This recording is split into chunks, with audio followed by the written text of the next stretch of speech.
Bom dia, boa tarde, boa noite, pessoal, tudo bom? Esse é o segundo vídeo que nós estamos falando aí a respeito do nosso conteúdo de redes de computadores 2. Estávamos falando no primeiro vídeo a respeito dos endereços de IP, o entendimento de máscara de rede.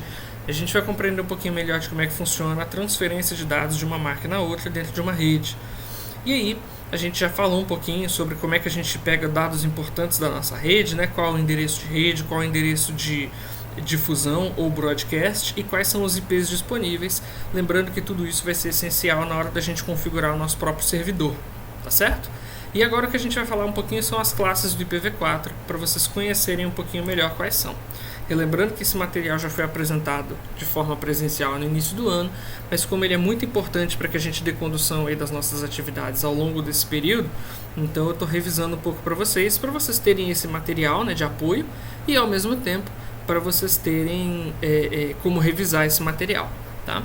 O que é importante de vocês observarem dessa imagem é o seguinte: aqui em branco nós temos o Network ID, ou identificador de rede, e aqui no amarelo nós temos Host ID, ou seja, o identificador do host. Lembrando que a gente já conversou aqui em redes, quando a gente usa o termo host, a gente está falando de um novo dispositivo que vai se conectar dentro da minha rede, ou seja, o que é amarelo, ele está sendo utilizado para representar os dispositivos.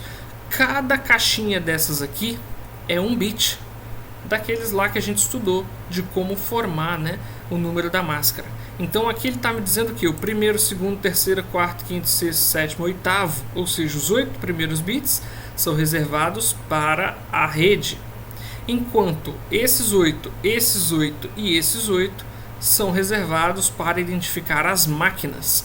Essa é a famosa classe A 255.0.0.0, ou seja, usando lá aquela lógica que a gente aprende para fazer o cálculo, né? Vocês estão dizendo que o 255, ou seja, os 8 primeiros bits, são reservados para a rede. Observa aqui que as cores representam que o que eu estou falando está fazendo algum sentido, enquanto no amarelo está representando que são disponíveis para os dispositivos. Observa a nossa classe B. A nossa classe B reservou os 8 primeiros e depois mais 8 bits, ou seja, o 255.255.0.0. A classe C é uma das mais famosas que a gente utiliza, que é a 255.255.255.0. Observa que o número de hosts está mudando. Na primeira classe, olha, eu vou falar só das 4 primeiras porque as outras duas, a classe D e elas, têm usos específicos, então não são o assunto que a gente está trabalhando hoje. Eu vou falar a respeito das classes A, B e C, que são as que a gente normalmente trabalha para esse tipo de configuração. Observa que a classe A tem 255, ou seja, isso é fixo para a rede, e o que sobrou então para os dispositivos? O ponto 0.0.0. Então a gente tem aqui que nessa combinação ela pode ir de 000, que é o menor possível, até 255, 255, 255, que é o maior possível. E isso dá mais de 16 milhões de hosts. Beleza? Ou seja, uma grande quantidade de endereços diferentes para novos dispositivos. Vamos para uma classe B. Na classe B eu sei que é 255.255.0.0. Então o que sobrou para endereços de host é apenas o 0.0, que é o menor valor, e o 255.255, que é o maior valor. Logo a gente tem 65.534 hosts. Já diminuiu drasticamente o número de combinações. E por último nós temos a classe C, que é muito utilizada hoje no dia a dia, que tem 255.255.255.0. Logo os hosts só podem ir do próprio 0 até o 255. Então a gente tem uma média aí de 254 hosts diferentes, tá bom? Então isso é para vocês terem uma noção de quando utilizar, quando fazer uso de cada uma dessas classes.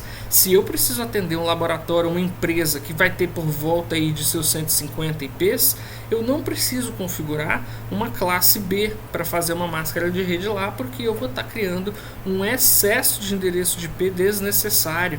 Isso inclusive vai acabar podendo trazer algum tipo de lentidão na hora de gerenciar esses IPs, uma dificuldade na hora de controlar tudo isso. Não é necessário fazer isso. A gente pode muito bem usar uma classe C para poder fazer as operações dessa empresa, porque a gente sabe que o número de IPs dele é restrito e de 150 para 254 a gente ainda tem um intervalo muito bom se a gente precisar adicionar novos dispositivos. Onde é que eu vou utilizar classes B e classes A? A gente não estudou a respeito de divisão geográfica das redes de computadores.